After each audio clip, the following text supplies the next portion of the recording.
ᱵᱤᱨᱵᱷᱩᱢ ᱨᱮᱱ ᱡᱮᱞᱟ ᱥᱚᱵᱷᱟᱯᱚᱛᱤ ᱚᱱᱩᱵᱨᱚᱛᱚ ᱢᱚᱱᱰᱚᱞ ᱟᱭᱢᱟ ᱫᱷᱟᱣ ᱥᱤᱵᱤআই ᱥᱟᱶᱛᱮ ᱤᱰᱤ ᱠᱚ ᱛᱚᱞᱚᱵ ᱞᱮᱫᱮᱭᱟ, ᱢᱮᱱᱠᱷᱟᱱ ᱚᱠᱟ ᱫᱟᱣ ᱦᱚᱸ ᱩᱱᱤ ᱫᱚ ᱵᱟᱝ ᱮ ᱥᱮᱴᱮᱨ ᱟᱠᱟᱱᱟ। ᱟᱨ ᱱᱚᱣᱟ ᱵᱟᱵᱚᱫ ᱛᱮ बीजेपी रेन मारांग अगुवान दिलीप घोषा मेन जे जहां ओक्ते गे सीबीआई से ईडी उनी को तोलबिया उन ओक्तो गे आजा हड़मो दो बड़ी जताया होय उनी दो सारा जीवन गे हॉस्पिटल रे ताहे हुयु ताया आर बांखान जेहल रेगे ताहे हुयु ताया चेदा से आठेन जहां तथ्य मेना आकादा ओना को लगित ते नित आयु मन काना जे टीएमसी रेन जहां तिना कमियर को मेना आकात कुआ उनी गोज रेना कुरुमुटु रे मेना आकात कुआ चेदा से नोआ अनुब्रत मंडल कुली कुपली ताला तेगे अडी होड़ा नितुम सामांग रे सदर सामांगोआ।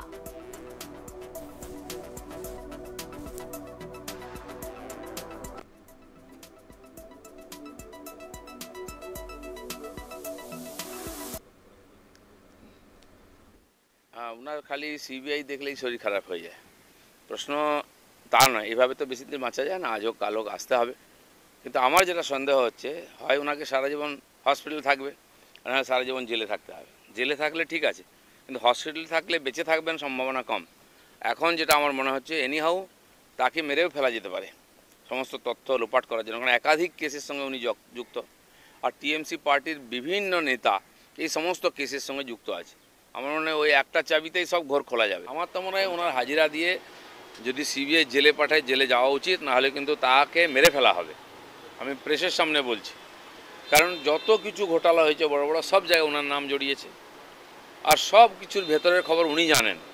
ওনার মুখ যদি বন্ধ করে দেওয়া হয়, পার্টি বেঁচে যাবে, ভাইপো বেঁচে যাবে, অনেক বড় বড় নেতা বেঁচে যাবে।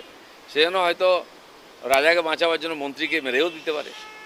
ঠিক আছে, नुआ बाबूते आरो झमेला सही बाड़ाई लागिते इनसालानिन फोन करे जोपड़ाओ मेना आकादिया আব্দুল আজিজ। আজ যেমনটা জানা যাচ্ছে যে অনুব্রত মণ্ডলকে ঘিরে দিলীপ ঘোষের এই রকম মন্তব্য, তাহলে এক্ষেত্রে টিএমসি পার্টির পক্ষ থেকে কিংবা অনুব্রত মণ্ডলের পক্ষ থেকে কি কোনো প্রতিক্রিয়া মিলেছে? দেখো, এখনো তৃণমূলের তরফ থেকে কোনো প্রতিক্রিয়া পাওয়া যায়নি। আজকে সকালেই দিলীপ ঘোষ তিনি নিউ টাউনে প্রাতঃ ভবনে বেরিয়েছিলেন, রোজকার মতোই তিনি প্রাতঃ ভবনে বেরিয়েছিলেন এবং তারপর সাংবাদিকদের মুখোমুখি হন এবং তাকে যখন জিজ্ঞেস করা হয় যে অনুব্রত মণ্ডল বারবার সিবিআই এর যে তলব সেই তলব এড়িয়ে যাচ্ছেন, সেই বিষয়ে মন্তব্য করতে গিয়ে দিলীপ ঘোষ কিন্তু বিস্ফোরক মন্তব্য করেছেন যে সিবিআই যখনই ডাকে তখনই তার শরীর খারাপ হয়। কিন্তু তিনি তার থেকেও বেশি করে যে কথাটি বললেন যুদ্ধে, যে তিনি যদি সিবিআই এর ডাকে সাড়া দেন বা সিবিআই যদি তাকে গ্রেফতার করে জেলে রাখে, তাহলে তিনি বাঁচবেন তা না, মেরে ফেলা হতে পারে। এবং কেন তিনি এটা বলছেন? তিনি বলছেন যে তাকে একাধিক কেসের সঙ্গে যুক্ত রয়েছেন অনুব্রত মণ্ডল, গরু পাচার কাণ্ড থেকে শুরু করে ভোট পরবর্তী হিংসা মামলা, সেই সমস্ত কেসে কিন্তু অনুব্রত মণ্ডলের নাম জড়িয়ে রয়েছে এবং যার ফলে সিবিআই বারবার তাকে ডেকে পাঠাচ্ছে, কিন্তু তিনি হাজিরা দিতে যাচ্ছেন না। এবং তিনি বলছেন যে যেহেতু একাধিক কেসের সঙ্গে তার নাম জড়িত রয়েছে, পাশাপাশি পার্টির বিভিন্ন নেতাদের নাম যুক্ত রয়েছে, বিশেষ করে তৃণমূল কংগ্রেসের, এবং তার ফলে তিনি যেটা স্পেসিফিক ভাবে বলছেন যে একটা চাবি দিয়ে সব ঘরের তালা খোলা যাবে, সেই জন্য চাবিটাকেই হারিয়ে ফেলো।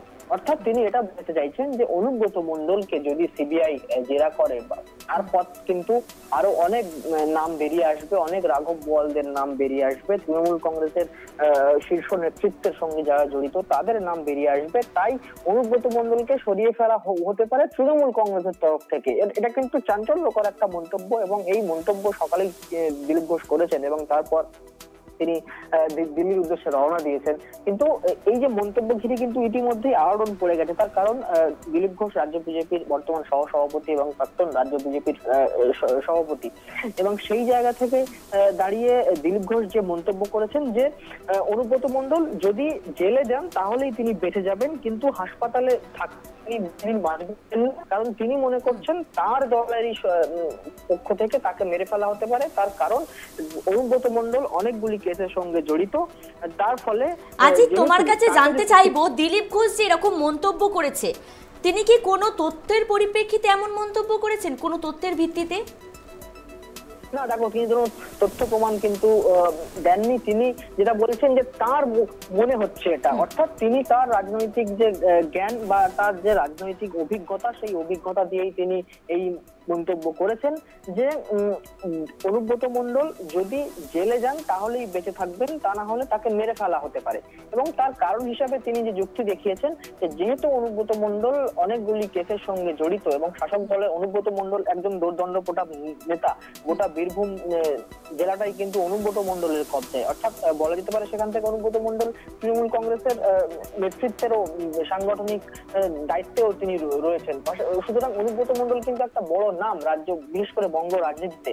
সুতরাং সেই ক্ষেত্রে দাঁড়িয়ে অনুব্রত মণ্ডলকে যখন সিবিআই যদি জেরা করতে শুরু করে বা অনুব্রত মণ্ডল সিবিআই দপ্তরে হাজিরা দিলে তারপর যে প্রোগ্রেস হবে তার ফলে অনেক বড় বড় নাম বেরিয়ে আসতে পারে। সুতরাং সেই জন্য অনুব্রত মণ্ডলকে সরিয়ে ফেলা হতে পারে। এবং তিনি যেভাবে বললেন, তিনি মজার ছলেই বলেছেন যে একটা চাবি দিয়েই সব ঘরের তালা খোলা যাবে, সুতরাং চাবিটাকেই যদি হারিয়ে ফেলা যায় কিন্তু আর কোনো সমস্যা থাকবে না। এবং তিনি স্পষ্ট ইঙ্গিত করছেন কিন্তু তৃণমূল কংগ্রেসের দিকে। এবং এই মন্তব্যের পর কিন্তু রীতিমতোই আলোড়ন পড়ে গিয়েছে রাজ্য রাজনীতিতে। দিলীপ ঘোষের হঠাৎ কেন এরকম মনে হচ্ছে তার তিনি দিয়েছেন যে তিনি অনেকগুলি মামলার সঙ্গে জড়িত। পাশাপাশি দেখো, আমরা অনুব্রত মণ্ডলকে বরাবরই দেখে এসেছি, তিনি কিন্তু একেবারে দুর্দণ্ড প্রতাপ। তিনি কিন্তু তার যে মন্তব্য, বারবারই তার মন্তব্য ঘিরে রাজ্য রাজনীতিতে চাঞ্চল্য সৃষ্টি হয়েছে। সুতরাং সেই রকম একটা নেতা, তার যথেষ্ট একটা কিন্তু ওজন রয়েছে, সেই রকমের একটা নেতা সিবিআই এর তলব এড়িয়ে যাচ্ছেন বারবার করে। ফলে বিরোধী থেকে কটাক্ষ তো আসছেই, কিন্তু দিলীপ ঘোষ যে মন্তব্য করেছেন সেটা কিন্তু সরাসরি একেবারে তৃণমূল কংগ্রেসের দিকেই তিনি ইঙ্গিত করছেন যে তৃণমূল কংগ্রেসের তরফ থেকে তাকে সরিয়ে ফেলা হতে পারে। তার কারণ তিনি অনেকগুলো মামলার সঙ্গে জড়িত এবং যাতে রহস্য না ভেদ হয়ে যায় সেই জন্যই অনুব্রত মণ্ডলকে সরিয়ে ফেলা হতে পারে। এরপর থেকেই কিন্তু একেবারে বলা যেতে পারে এই মন্তব্য ঘিরে ইতিমধ্যেই চাঞ্চল্য সৃষ্টি হয়েছে। এবং যদিও এখনো তৃণমূল কংগ্রেসের পক্ষ থেকে কোনো রকম প্রতিক্রিয়া পাওয়া যায়নি, কিন্তু এই মন্তব্য যে করেছেন তিনি আজকে, সেটা কিন্তু রীতিমতো চাঞ্চল্যকর। এবং এরপরে এর পরিপ্রেক্ষিতে তৃণমূল কংগ্রেসের পক্ষ থেকে পাল্টা কোনো প্রতিক্রিয়া পাওয়া যায় কিনা সেদিকে অবশ্যই আমাদের নজর থাকবে।